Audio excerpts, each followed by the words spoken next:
ipakawala eh. Dinadala ho siya sa Bahay Pag-asa, meron ho doong psychologist, may social worker, at pwede rin po mag-aral yung bata doon, yung alternative learning system. So, yun po yung aming karanasan.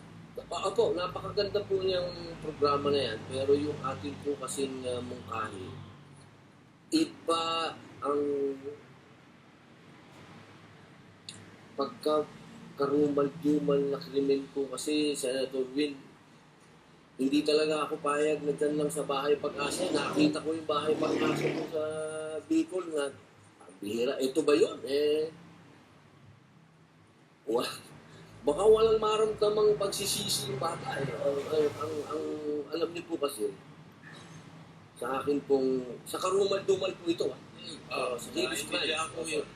Opo, hindi po doon sa mga regular na petty, okay lang po ako doon sa kanila, sa Bahay Pag-asa sa kanila. Pero doon po sa mga karumal-dumal na krimen,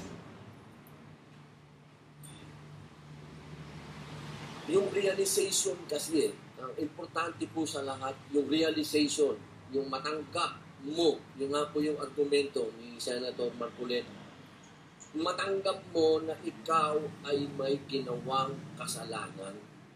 At yung kasalanan na ginawa mong karumal-dumal na krimen ay pumasok sa puso't isipan at kaluluwa mo na kailangan mong magbayad ng kasalanan. At hindi ko po nakikita doon sa Bahay Pag-asa na magbabayad ng kasalanan ang isang batang gumawa ng karumal-dumal na krimen.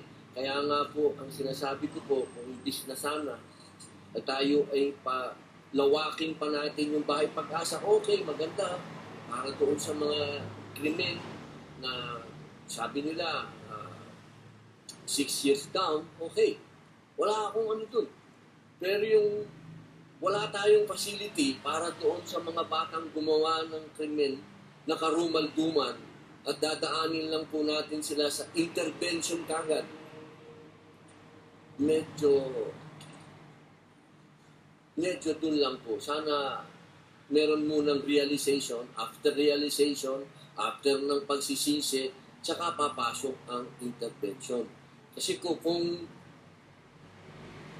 para dito sa mga nakaisip na mag-rape kayo grupo, i-video nyo yung tao, i-video nyo yung bata habang tinapatay nyo, kahit saan ko po tingnan, anong intervention ang gagawin mo doon. Kailangan muna yung taong yun, yung batang yun, kung ano man siya, ma-realize niya muna yung ginawa niyang kasalanan. Paano niya ma-realize yun?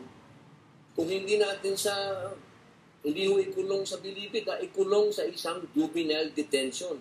Meron naman po talaga dapat juvenile detention tayo sa Pilipinas. Wala naman po talagang, ang opinion ko po galing sa nangulungan.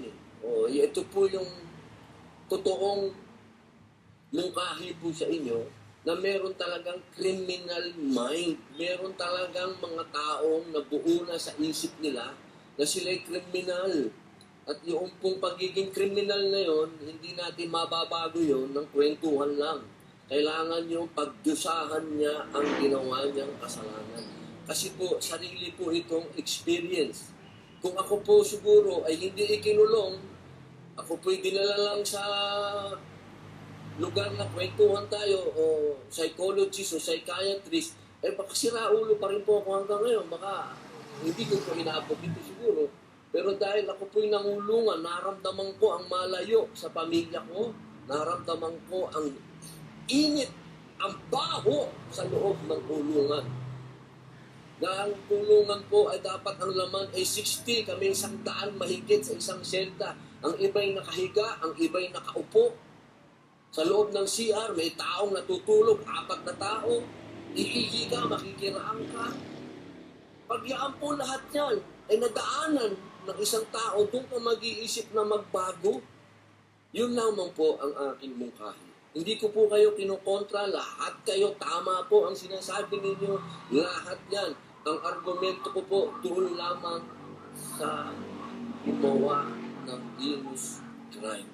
Hindi po ako sang-ayon na ito lang ang gagawin natin sa mga ito. Dahil hindi po ako naniniwala na itong mga batang ito ay dapat ituring na bata kapag ikaw ay gumawa ng ganyang krimen. Dahil yan,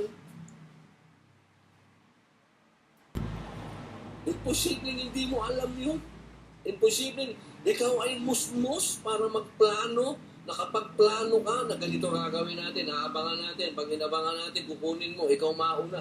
So, paano naging bata yun? Opo, yun lamang po ang aking mungkahi. Ako po'y suportado ko po yung bahay pangarap na yan, pero kailangan natin ng youth detention, sir. Ako naiintindihan ko, talagang Sabi ko nga, opo. Ano po yan eh? Dati na po tayo may boys town. Yun po ang talagang sana, yung sana ang ginawa natin, pinalawak natin, ang nangyari na wala. Hindi po kasi ako sang-ayon din. Nakita ko din po yan, katulad po ng paglalahad ko sa inyo kanina. Nakita ko rin po yan sa Bilibid ng araw. Hindi po talaga ako sang-ayon. Nakasama yung mga bata na yan kasi ginagamit po talaga. Sa Bilibid lang po, ginagamit yung mga batang yan sa kalokohan eh. Sobrang ginamit po yan. Yung mga matatanda sa mga pangkat-pangkat. Kaya po ako, sinulong ko yan na hiwalay. Kaya ngayon po, yun po yung binibigay kong idea. Kasi yan din po yung ginagawa ng ibang bansa. Meron din po silang youth detention center. Yun po, sana, iba pa rin po kasi yung alam mo na ikaw ay nakakulong, na nagbabayad ka ng kasalanan po. Yun lang po yung gusto kong maramdaman ng kung sino man itong mga kabataan na nakakommit ng heinous crime, maramdaman nila na nakakulong sila.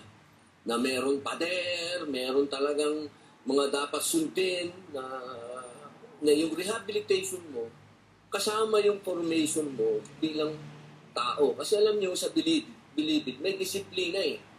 Kasama yung hindi puro utak mo lang, hindi puro yung pag-iisip mo lang, ang iniisip, pati physical mo. Pati physical mo, inaayos ng pangungulungan.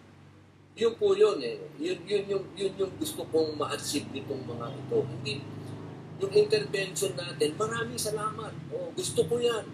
Yan nga ang pinaglaban ko sa kulungan nung araw. Yung ganyang intervention. Human rights, lahat ng yan. Pinaglaban natin po yan sa Bilibid. Kahit tingnan niyo po sa talaan ng New Bilibid Prison, nandiyan po yan. Isa po tayo sa nakipaglaban dyan. Pero may katotohanan. Yung katotohanan, dapat magbayad ka ng kasalanan mo. Saan? Dapat detention center. Yun lang naman po. Kailangan mga kabataan na nandoon, na nakakulong sila, alam nilang nakakulong sila at nagbabayad sila ng kasalanan nila.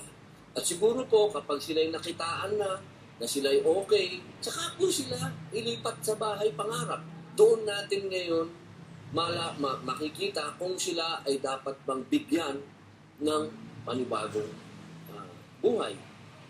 Kasi po, kung kaagad meron tayong okay ka na dito, ito lang mangyayari sa iyo. Kung maniwala ka sa akin, Boss Will, maniwala ka sa akin. Walang pinakamagagaling na artista kundi kriminal. Nako. Ito. may isa pa. Palman, some questions about his privilege speech. Isa pong karangalan ng matanong.